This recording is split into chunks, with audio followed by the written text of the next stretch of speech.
Well, first up this evening, as it has been, may I say so, for many days now, the Karnataka political power play remained a major news focus. Chief Minister Siddaramaiah categorically reiterating his authority in New Delhi. He declared before the national media what he has stated here in the state, that he's here to stay CM for the full term, and he dismissed any agreement of a rotation of Chief Minister's post with his deputy and State Congress President DK Shivakumar there. Vasudha, you met the Chief Minister there in Delhi this afternoon. That's right, Veera. I was there with him along with other media colleagues in the capital earlier in the day. Siddaramaiah he also said that he will be meeting Congress General Secretary in charge Randeep Surjewala, and his statements to the media comes in the midst of intense speculation and DK Shivakumar's meeting with Priyanka Gandhi. DK Shivakumar has made it abundantly clear that he is an aspirant for the top job in the state, but may just have to accept that Siddaramaiah is the larger political figure in the state. What options do I have? His famous statement there. That's right, Vasudha. In politics, there are always options. Can they ensure that there are no more rumblings in the state, or is this power play and shadow boxing going to keep simmering, Vasudha? That's the key question before the Congress High Command. It's a tough one for the party to balance, but first, listen in to Siddaramaiah. No discussion taken place. That is my reply. Mr. DK Shivakumar himself said it, that there is no vacancy of the CM post. My answer is, whatever decision taken by the High Command, both of us will follow, will obey. No, there is no scheduled program.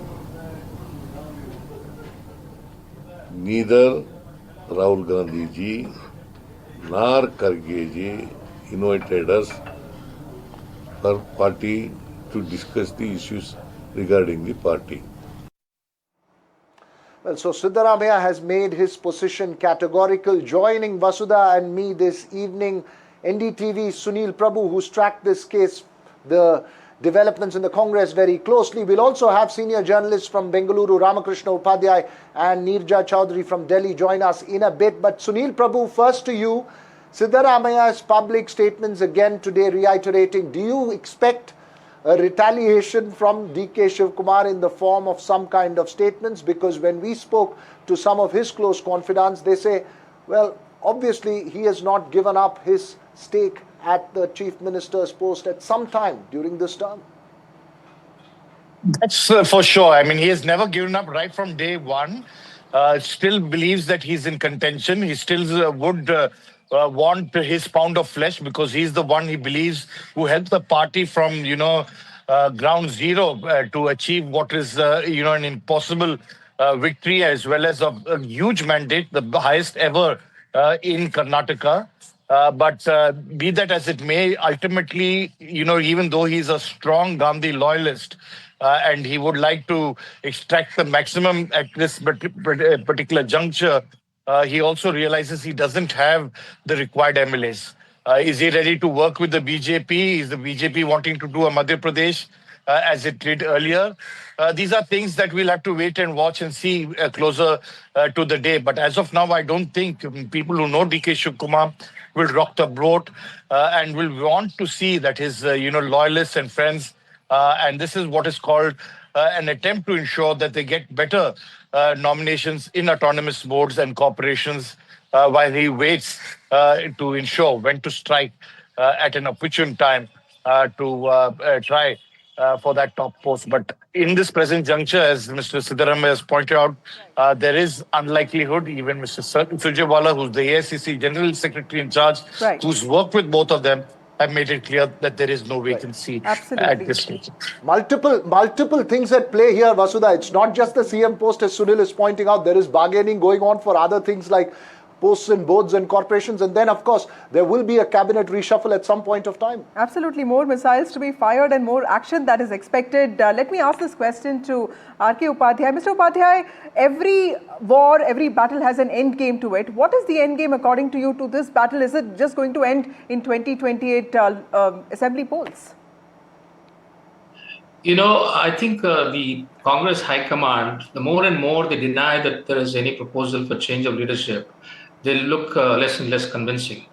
I think a time has come when they have to take the bull by the horn, and there is no way they can put off any longer. So they need to get the two leaders to agree to certain formula. I mean, which probably they haven't done at the time of announcement of the leadership.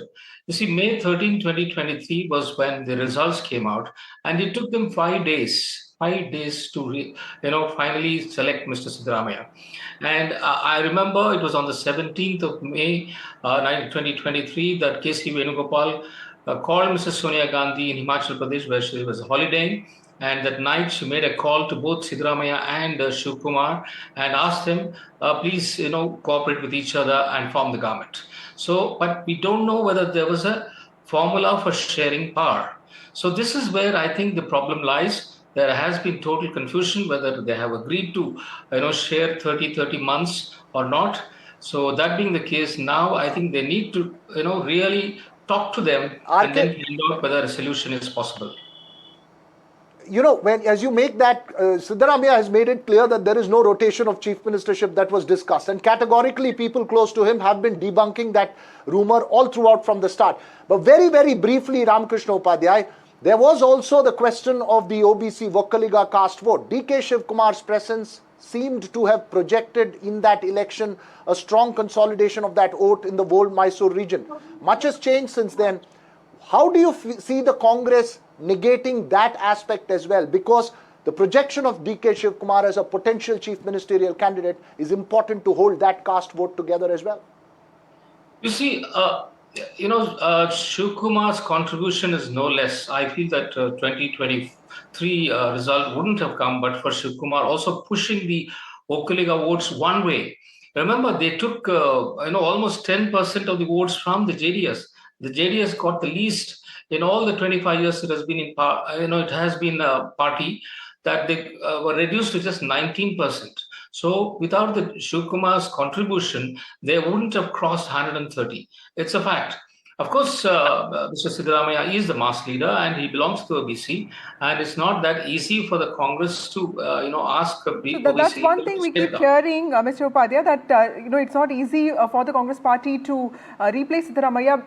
Neerja Chaudhary, then what is the kind of approach that the central leadership of the Congress needs to have? Does the leadership needs to give out a strong sense of direction to its Karnataka politics? Hello? Well, it does, but it's finding it. Yes, of course, it needs to give a very clear direction, which is not yet coming. You have a feeling that the High Command wants something done, but it's not being done. And Siddaramaiah, as the Chief Minister and a mass leader, cannot be ignored. And if you ignore him, will you jeopardize the government itself? On the other hand, if you don't make DK Shivakumar the Chief Minister very soon, will you jeopardize the government again? Those are the question marks, not easy for the High Command. But if it is true that 2.5 years rotational chief ministership was promised to DK Shivakumar, and the High Command is now finding it difficult to deliver on it, as it found it impossible to deliver it to Sachin Pilot in Rajasthan, having promised it to him. And even though the High Command wanted it happen, but Mr. Gehlot, Ashok Gehlot, was senior enough to stop that from happening. So that's the dilemma. What is the moral of the story? The 2.5 years rotational chief ministership is a complete non-starter in Indian politics. It's never worked. It's not likely to work. And if the High Command of the Congress party promised it to DK Shivakumar, then, it is naive to have done that. And now they're finding it difficult to deliver on it. My guess is that even though DK Shivakumar, rightly so, had a big hand in the victory of the Congress party last time, it's probably going to be very difficult to remove Mr. Siddaramaiah and in his place DK Shivakumar, unless that happens, in the next election. That's likely, provided, of course, that the Congress party retains power then in 2028. Right. Well, you're making an important point. Once given the chief minister's post, no one's going to vacate, not the veteran politicians of the old guard who still remain strong.